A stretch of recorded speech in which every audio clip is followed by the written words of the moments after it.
Hai guys, di depan kamu ada Melisa. Apa kabar nih kalian semua? Lagi PPKM gini pada sibuk ngapain aja? Karena pastinya kan di rumah aja ya. Jadinya kalau aku sendiri sih bener-bener sesering itu movie marathon, ngegame, ataupun dengerin lagu kesukaan aku buat boost mood aku biar tetap produktif bikin konten. Kadang kan kalau lagi seruangan sama keluarga nggak enak ya kalau pasang musik keras-keras pakai speaker.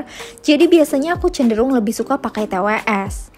Nah, aku mau share pengalaman aku selama 2 mingguan ini udah pakai TWS terbarunya Huawei nih, yaitu Huawei FreeBuds 4. As we all know, kalau Huawei lately juga lagi gencarin produk AIoT mereka.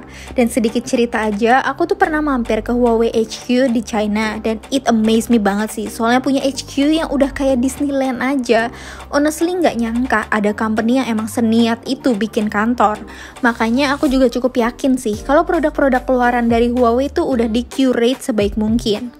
Pertama-tama lihat dulu yuk tampilan packagingnya yang kayak gini. Dari sini langsung tau lah ya, desain TWS kali ini tuh open fit dengan studio grade sound. Terus udah dilengkapin ANC 2.0 dan punya fitur-fitur seperti yang ditulis di sisi bagian belakang boxnya ini. Colornya tuh disebutnya sebagai ceramic white ya. Oke, sekarang langsung intip isi boxnya. Di sini ada TWS-nya pastinya, lengkap dengan kabel charger Type-C. Terus ada warranty card, buku panduan, serta safety information. Desain charging case Huawei FreeBuds 4 yang berwarna ceramic white ini tuh gemesin dan stylish ya, dengan shape yang literally bulat sempurna kayak gini. Terus ada logo Huawei berwarna silver di sisi belakangnya. Desainnya ini juga ergonomis dan pas di tangan aku, thanks to shape-nya yang pipih ini. Dari build materialnya sih langsung kasih feel yang solid ya, dan meskipun finishingnya glossy, tapi nggak fingerprint magnet dan nggak licin juga. Kan biasanya juga ada ya model TWS yang punya build quality yang ringkih dan terdengar kosong pas diketuk, tapi beda cerita nih sama Huawei FreeBuds 4 ini.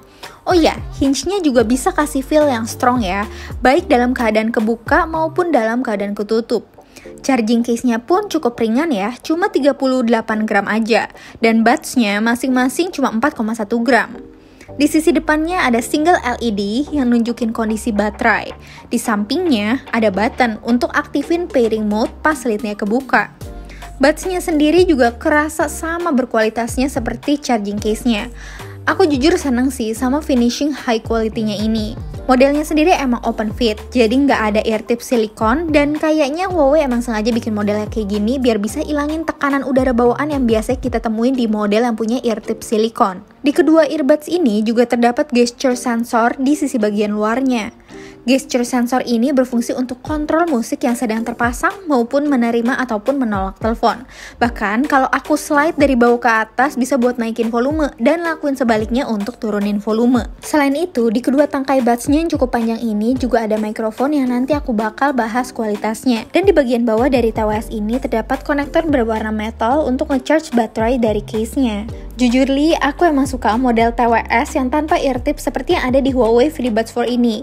Lubang telinga aku tuh cenderung agak besar ya, jadi biasanya kalau pakai TWS dengan ear tip silikon tuh suka ada aja pengalaman dia slip dan jatuh dari kuping aku, walaupun emang udah disesuaiin ukurannya.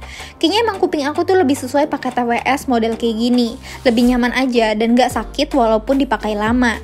Oh ya, buat pairing dengan smartphone tergolong seamless nih. Selain itu aku juga install aplikasi yang khusus namanya Huawei AI Live biar bisa ngontrol TWS ini di smartphone. Setelah connected, Huawei AI Live ini langsung nawarin update firmware terbaru. Buat aku, update firmware ini tuh penting ya, soalnya semua fitur bisa di-improve, terus bisa ngurangin banyak bug juga. Tampilan UI-nya simple dan mudah dipahamin lah ya, kayak gini.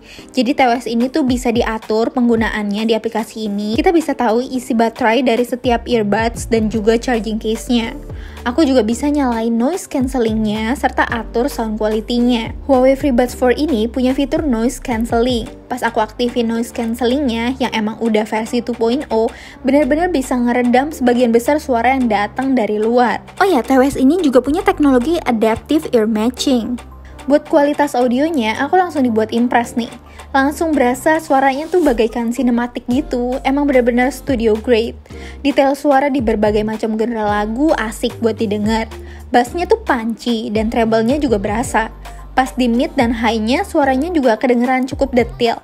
Terus buat aku yang suka dengerin musik pop, Huawei FreeBuds 4 ini juga asik buat dipakai. Terus aku juga coba buat movie marathon drakor di Netflix dan main game. Huawei FreeBuds 4 ini juga udah mendukung latency yang cenderung rendah. Intinya sih hal ini bikin suara dan game yang lagi running tuh kedengeran sinkron.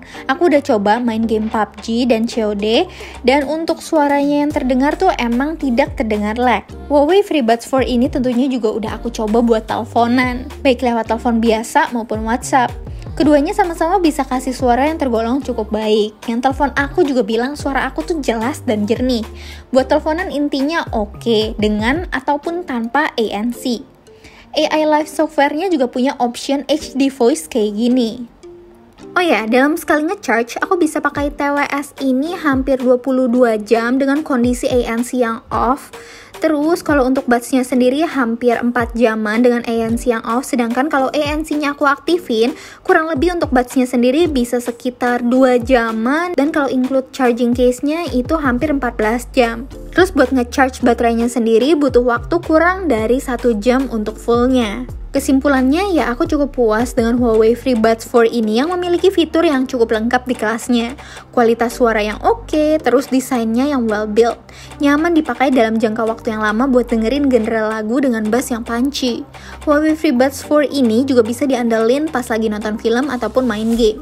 Latency yang cukup rendahnya itu bikin suara dari film ataupun game gak ketinggalan. Dengar-dengar nih, Huawei FreeBuds 4 ini bakal dijual secara pre-order dari 27 Juli sampai 8 Agustus. Terus denger-denger juga harganya tuh sekitar 2.199.000. Tapi ada cashback up to 500.000 dan ada harga banding juga katanya. Ya aku bisa bilang sih TWS Premium dari Huawei ini gak bakal ngecewain kalian. Jadi cukup sekian dulu nih guys untuk review aku kali ini, dan kita ketemu lagi di video selanjutnya. Bye bye.